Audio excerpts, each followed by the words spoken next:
Let's get into the world of oil because it's been a good week for the global oil market as prices peaked for the major benchmarks like the Brent and the US West Texas Intermediate. But it's also a week in which dirty energy like oil and coal got whipped over global climate crisis. Firing this energy conversation forward for us on the show tonight is international journalist and natural gas analyst Omono Okonkwo. Omono joins us live from our Abuja studios. A warm welcome to you, madam. Good evening. It's a pleasure to be here. Thank you. Thank you so much. Do you think all the factors of demand and supply are well aligned right now to see oil prices hit $80 per barrel in the short to medium term? Well, this is the highest Brent crude price we have seen since October 2018, and it's due to a number of factors. Of course, the lower OPEC production, the effects of the Hurricane Ida in the United States, which of course resulted in a decrease in reserves, as well as in China, they sold off the states. They did a public sale of state oil reserves so as to reduce energy prices in the country. So these factors, of course, are some causes of the current rally. And yeah, if the status quo is maintained, I think we might see an increase, a further increase in crude prices. But when it comes to alignment of factors of demand and supply, I would want to talk more about COVID-19 recovery. Right? You and I know that Africa, most Africans, or rather a large number of Africans in Africa are yet to be vaccinated. Right? And as we move on towards the end of the year, if we have, let's see if we have more vaccinations, because that automatically will result in more global travel, more trade, and all that. So I think not yet, where the alignment is not fully at 100%. We are getting there, but not at 100% yet. Nigeria is optimistic. The head of the NNPC, Melekere, is optimistic a few days ago when he says at least there will be additional $10 at the current prices. We are currently at about 77. So if you add $10, that takes you to the doorstep of 90. Is it being too optimistic? Well, it's not too optimistic. I don't blame him for thinking that way. It's not too optimistic.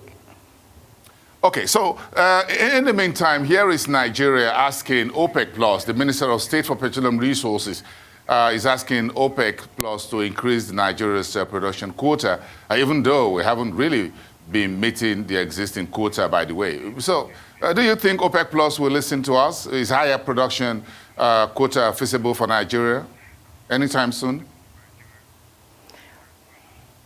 Well, I am told that the problems or challenges that were stopping Nigeria from meeting its production quota as assigned by OPEC Plus in the past is currently being tackled. That being said, I would say that if those in charge believe that, yes, Nigeria can meet whatever quota the OPEC Plus decides to assign to it, as it has written to the people involved, I think if they are saying they can meet up, then that means they can, because they have more information than I do. And I would want to also talk about pipeline vandalism. It is one of the factors, you know, like posing a challenge to increase production. Yes, pipeline vandalism, it's being tackled, yes. But I would also want to say that when you are, as an IOC or an NOC, when you want to tackle pipeline vandalism in local or host communities, you should try to localize solutions, right? It's not just about throwing big money at it or big guns at it. Now, I'll give you a scenario. Say, for instance, you draft some armed forces, officials of the armed forces, sorry, to go to a particular host community to protect pipelines in that community. Number one, do they speak the local languages? Do they speak the local language of the people there? Are they going there with some existing biases, like, oh, these people in this host community, this is how they think, or this is how they live, right? And I think it goes beyond corporate social responsibility, like building primary healthcare centers. Sometimes, too, we need to also bring the people in the host communities in, make them stakeholders of that particular pipeline, right? Because if you are operating from an angle of, oh, well, we have built them a primary healthcare center, let them mind their business and we mind our business. When the pipeline is vandalized, they will not offer any information. They will look the other way. But when they become stakeholders through jobs or training, as it relates to activities in energy, they become stakeholders automatically. They will not want anything to happen to those pipelines, right? So I think when we are tackling pipeline vandalism, it is one of the things to consider. We bring up innovative solutions that are local. What works in other countries or on other continents may not necessarily work here. So we need to localize solutions for pipeline vandalism. It is one of the factors. It's not the only problem, right? I think, yes, I think we'll have to think along that line, something, whether we can get something to the Petroleum Industry Act, whatever it is. But again, let's move on very quickly because Qatar says it has no interest in to rejoin the OPEC Plus League, but will continue to pursue investments in gas. Why do you think Qatar has so decided and snubbed the OPEC? Three things, in my opinion. Number one, capacity. You know, Qatar holds about 14% of the world's proven natural gas reserves. Number two, low production costs. It is easy to invest in Qatar gas because their natural gas basins are easy to extract from, right? And number three, infrastructure. They have been able, they're a small country, yes, but they have been able to make use, they've been able to, you know, gather sustainable, or rather, great wealth from their oil and gas resources, right? And they've used the wealth they got from oil and gas to build liquefaction facilities. It is one thing to have natural resources. It is another thing to make sure that the proceeds from those resources, you're using it to build for the future. And they've done that. And that is why they can take decisions and operate from a position of strength when it comes to energy geopolitics. Well, so I think those are the factors driving if gas is the future, who wants to stay with dirty fuel? But again, here is OPEC chief Bakindo saying that both crude oil and renewable energy can coexist together under the energy transition process. Do you agree this is the way for Africa? I agree, 100%. Number one, Africa is energy starved. Right? We need to make use of all the energy sources at our disposal to upgrade infrastructure, to upgrade industrialization, even power access, power supply, power reliability. Because, of course, in Nigeria, for instance, you can have light, but it's not reliable, right? You can have light for 12 hours on, 12 hours off, or as the case may be, depending on the areas or places you stay. So I think he's correct. What obtains in the West is not necessarily what obtains here. Our realities are different, right? Africa is energy starved. So if we can make use of crude oil, natural gas, renewables to upgrade, to close our energy gaps, then by all means we should do that. But what stakeholders should keep in mind is, like, they need to come up with ways to reduce their carbon footprints. Okay, so we'll be talking right? So more it's not just about saying, well, let's make use of crude. Yes. You need to reduce your carbon footprint. So you need to consider carbon capture and the rest of it. We'll talk about more around this and the green hydrogen energy and our own problematic LPG market when we come back. Omono, stand by, everyone. We'll be right back in 2.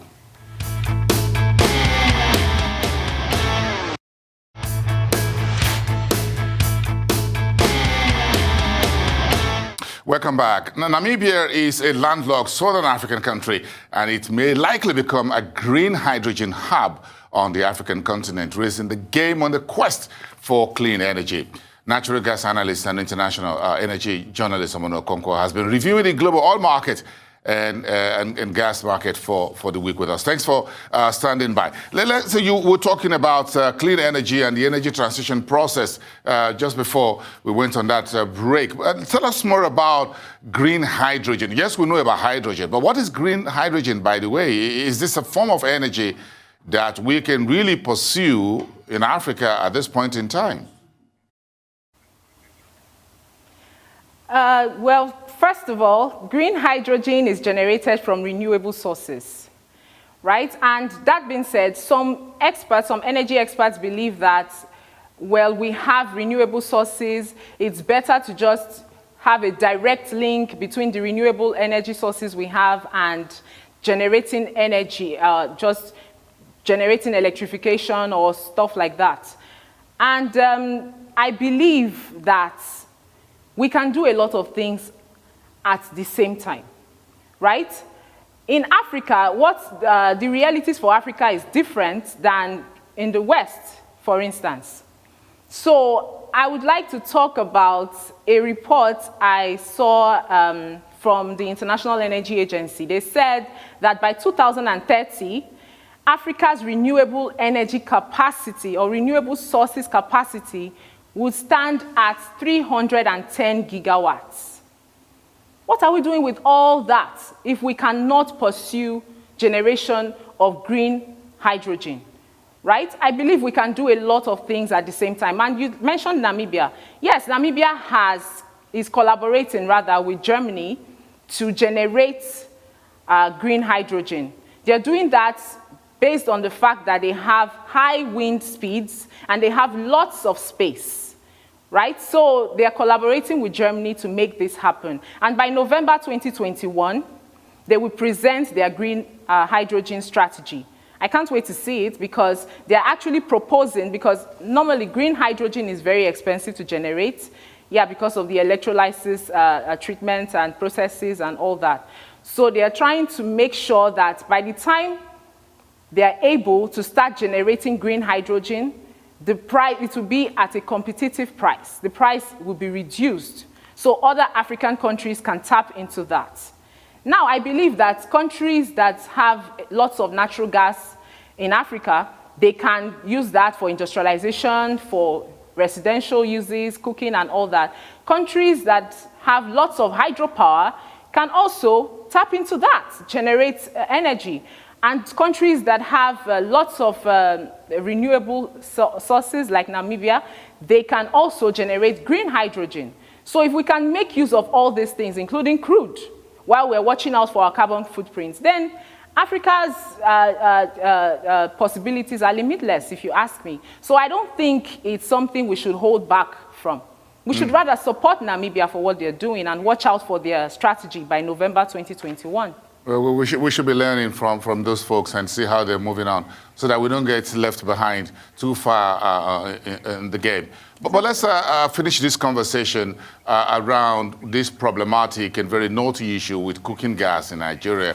It seems to be getting worse, and the LPG marketers have been blamed for the higher retail prices. Some reports say they don't have the facilities and all of that. What's your view on this, and do you think this problem will remain with us for quite some time to come, or you think we have the solution, but we're not just fixing it?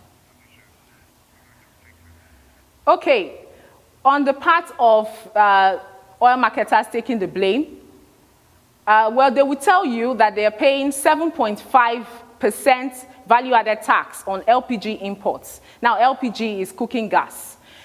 Right, so this 7.5% on LPG imports, it was reintroduced by the government in August 2021.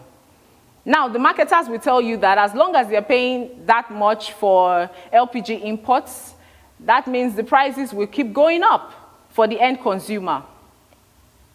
Now, I also want to state that in 2019, the government removed the 7.5% value-added tax on LPG imports, so that more people, including low-income earners, can stop using firewood and coal pots and start using cooking gas. And that's resulted in about 1 million metric tons of consumption rate of LPG as at 2020. Now, why do we import LPG when we have so much natural gas? We do not have the infrastructure to ramp up local production. Yes, we have local production, we have domestic production, but when you put that against demand, it's not enough. So marketers still have to import. Now, you can look at this based on two extremes. Number one, you can say, oh, well, the government removed the 7.5% VAT on LPG imports because they wanted to further the agenda of more Nigerians making use of cooking gas, which was a success by 2020. So why did they remove it? Why did they bring it back, rather? Why did they bring it back? Now, you can think that, yes, maybe they have the intent of driving more local investments in LPG production so we can stop importing LPG, right? Now, if you look at that, you can also remember that they have an intervention facility through the Central Bank of Nigeria that is telling Nigerians, okay, come and invest in LPG distribution, production, and all that, right? Now, on the other hand, you can also say, well, President Buhari was at the United Nations General Assembly earlier today. He gave a speech. He said a lot of things. And one of the things he said was, Nigeria is transitioning to a low-carbon economy. But then you have low-income earners especially. They are now saying, well, if I am told to pay 7,000 naira for 12.5 kg to fill 12.5 kg LPG cooking gas cylinder in Abuja, those are real figures, by the way. So if I am told to use 7,000 naira to fill my gas, why do I have to do that? I mean, why do I have to do that when I have access to firewood? Now remember, when you use firewood to cook, what happens? You are polluting the environment, right? You're aiding deforestation, which also hampers which also hampers the low carbon economy thing, right? So when you look at these two extremes, I mean, I don't know. Honestly, I don't know. In a manner of speaking, Omono Okonkwo, in a manner of speaking, we haven't really tackled where the real problem is, which is the supply side, which is between our local production and what we're importing. And when you import, you are subject to a lot of vagaries and vulnerabilities from the external markets as well. So it looks like this problem is going to be with us for quite some time. 7,500 at the moment. Everybody look for more money. The price could go higher. No, 7,000. 7,000 naira. 7,000. Yeah. I don't want to play the devil's advocate. It's a weekend. Thank you so much. I don't know about other parts of the country. I'll get a price for Lagos. I'll let you know. You know, you do the cooking at home, so you know the price. You're the woman on the ground. And we thank you so much for your time this evening. Thank you so much. Have a great weekend. Omono Okonkwo, international journalist and natural gas analyst.